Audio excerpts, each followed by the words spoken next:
Hello friends, welcome back to my channel. তো আজকে সকালবেলা আমি তোমাদের দেখিয়েছিলাম যে আজকে হচ্ছে সানডে। তো আমরা চন্দননগরে খাওয়া দাওয়া করে এসেছিলাম, আর সেখানেই হঠাৎ ফোন এলো আজকে সন্ধ্যেবেলা আমাদের সাংহাইতে যাওয়ার জন্য।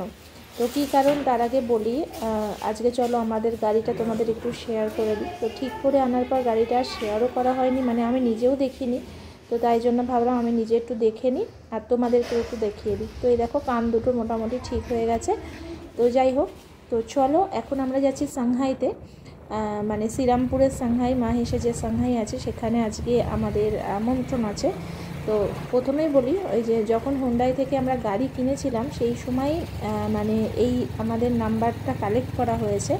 তো এটা হচ্ছে Kolkata based go tour and travels company আমাদেরকে ডেকেছে আর কি। তো এরকম যারা অনেকে প্যান্টালুন্স থেকে বা বিভিন্ন জায়গা থেকে মার্কেটিং করে তারা এইভাবেই তাদের নাম্বারগুলো কালেক্ট করে। তো সেইভাবেই হুন্ডাই কোম্পানি থেকে মানে যখন গাড়ি কিনেছিলাম আমরা, তো সেখান থেকেই ওরা এই নাম্বারটা আমাদের নাম্বারটা পায়, মানে হাজব্যান্ডের নাম্বারটা। তো সেখানে এর আগেও একটা কোম্পানি করেছিল, তখন সেদিন আমরা পুরী থেকে আসছিলাম। তো সেদিনকে সুখসাগরে রেখেছিল, তো আমরা ভেবেছিলাম বোধহয় এই কোম্পানিটাই, কিন্তু পরে গিয়ে জানলাম যে না, এরা নয়, আর একটা ট্যুরস অ্যান্ড ট্রাভেলস কোম্পানি যারা আমাদেরকে এর আগে ডেকেছিল, কিন্তু আমরা সেদিন যাইনি। তো যাই হোক, আমরা বারবার বলছিলাম যে কি কারণ না কারণ, বলছে আপনারা আসুন না, তারপর ঠিক জানতে পারবেন। তো বারবার রিকোয়েস্ট করাতে আমরা মানে ভাবলাম ঠিক আছে যাই, আমরা একবার দেখেই আসি। তারপরে আবার ডিনার ফিনারেরও ব্যবস্থার কথা বললো যে আপনারা এখানে মানে এখানে কিন্তু লাঞ্চ ডিনারের ব্যবস্থা থাকবে। তো তারপর আমরা ওখানে আর কি এখন যাচ্ছি, তো দেখতে থাকো। অবশ্যই তোমাদের জানাবো শেষমেশ কী হলো, কী জানলাম, ঠিক আছে? তো চলো, অনেকটা ডিটেলস, অতটা ডিটেলসে তোমাদের শেয়ার করতে যাব না, তবে একটু তোমাদের অল্পই শেয়ার করবো।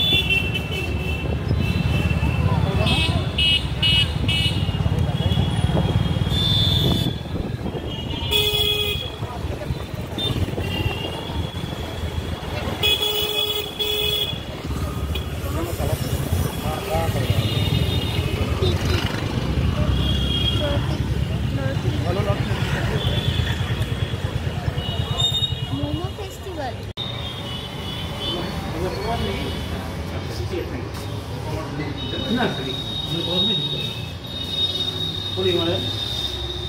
একই ফ্যামিলি।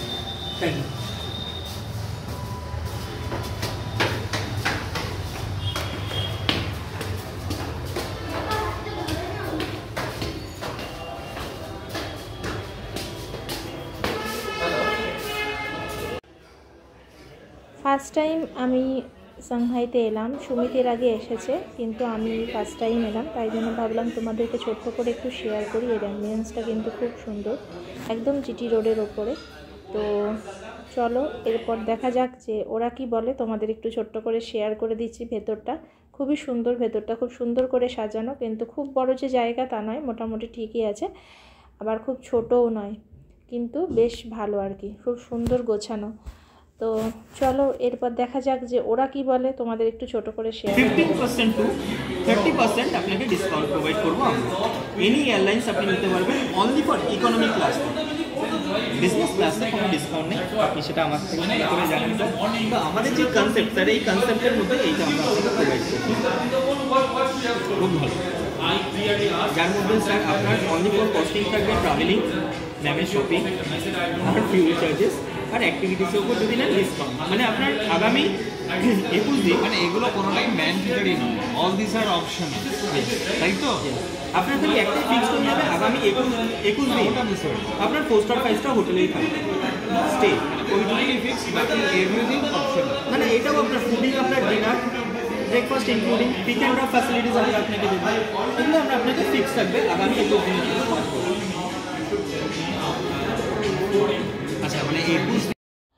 তো আমরা বাড়িতে চলে এসেছি, তো ওরা আমাদের জন্য ডিনার প্যাক করে দিয়েছিল। এখানে chilli chicken, fried rice, chicken lollipop এইসব ছিল আর কি। তার সাথে সাথে আমি একটু ব্রেডও সেঁকে নিয়েছি, রাত্রের বেলাটা আমাদের হয়ে যাবে। তো যাই হোক, ওদের অফারগুলো আমাদের সত্যিই খুব ভালো লেগেছে, বিশেষ করে বাইরে ট্রাভেল করতে গেলে বা বিদেশে ঘুরতে গেলে কিন্তু ওদের মানে ওদের যে অফারগুলো সেগুলো নিলেই চললেই আর কি খুবই ভালো। মানে বিভিন্ন ব্যাপারে ছাড় পাওয়া যায়, ফ্লাইটের ক্ষেত্রে বা বিভিন্ন ক্ষেত্রে ছাড় পাওয়া যায়, শপিংয়ের ক্ষেত্রে 5 স্টার 4 স্টার হোটেলে থাকার ক্ষেত্রে অনেক অনেক ছাড় পাওয়া যায়। কিন্তু একটা মোটা পরিমাণ অঙ্কের টাকা হচ্ছে এখন ওদেরকে দিতে হবে। কিন্তু এখন যেটা ছিল, একটা অফার ছিল যে অফারে 90,000 টাকা ডাউন পেমেন্ট করতে হতো, আর ওদের মেম্বারশিপ নিতে গেলে সেখানে 3-4 লাখ টাকা তোমাকে পেমেন্ট করতে হবে। তো এই ব্যাপারগুলো ছিল। তো আমরা জানালাম আমাদের প্রবলেমের কথা, যে আমাদের যে শাশুড়ি মার একটা প্রবলেম রয়েছে, তার জন্য কিন্তু আমরা এই মুহূর্তে এত টাকা ইনভেস্ট করতে চাই না, কারণ আমরা সত্যি কথা বলতে বেড়াতে সেভাবে যেতেই পারি না। যেখানে বাড়িতে এত প্রবলেম সেখানে এইভাবে বেড়াতে যাওয়াটা আমাদের পক্ষে প্রবলেম। তাই টাকা দিয়ে যাব অথচ সেই সুবিধাটা ভোগ করতে পারবো না বা নিতে পারবো না, সেক্ষেত্রে আমাদের ইনভেস্টমেন্টটাই কিন্তু ফালতু হয়ে যাবে। তো সেটাই আমরা বোঝালাম এবং ওনারাও বুঝলেন যে সত্যিই এটা একটা বড় প্রবলেম আমাদের জন্য। তো তারপরেও আর কি, তাছাড়া কিছু গিফট কুপনও দিয়েছেন, যেমন সিনেমা দেখার ব্যাপার আছে, তারপরে শপিংয়ের ব্যাপার আছে, এরকম কিছু যেগুলো হয়তো আমরা ইউজও করব না। তো যাই হোক, বারবার ডাকছিল তাই যাওয়া। তো পরের দিন এটা শেয়ার করছি আর কি, পরের দিন একদম দুপুর থেকে শেয়ার করছি, সন্দীপকে স্কুল থেকে আনার পরে এইটুকু শেয়ার করছি তোমাদের। তো যাই হোক, কালকে দিনটা খুব ভালোই কেটেছে, সকাল বিকেল দুবারই বাইরে খাওয়া হলো আর কি, এটুকুই আনন্দ আর কি। তো দেখতে পাচ্ছি সমৃদ্ধ এখন স্কুল থেকে নিয়ে এসেছি।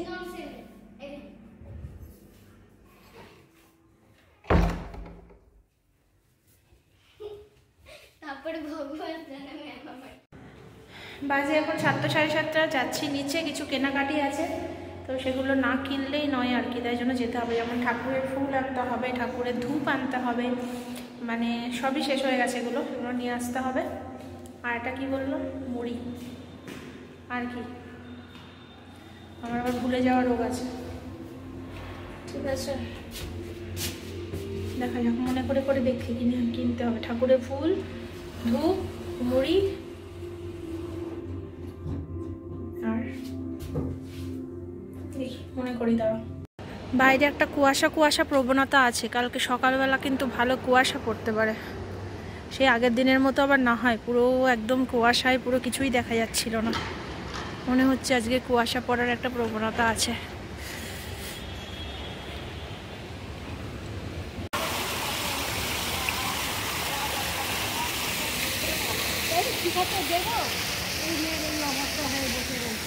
ছেলেকে ভর্তি করবো দিতে সেই এরকম অবস্থা।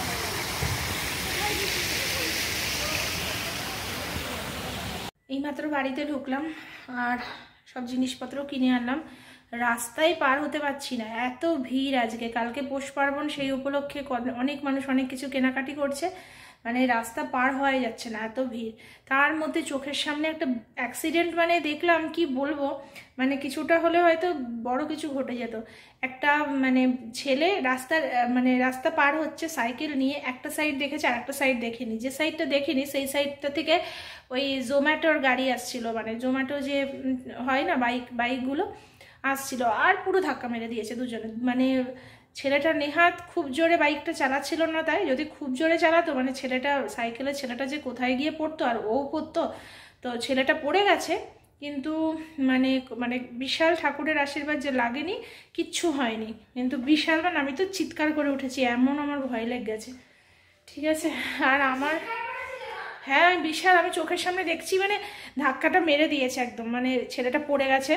তো যাই হোক, কিচ্ছু হয়নি, এটা হচ্ছে সব থেকে বড় লাকের ব্যাপার। ঠিক আছে, এখন একটু চা খাই আর এই জামা এগুলো ছাড়ি। আজকের মতো ভিডিওটা এখানেই শেষ করছি, টাটা।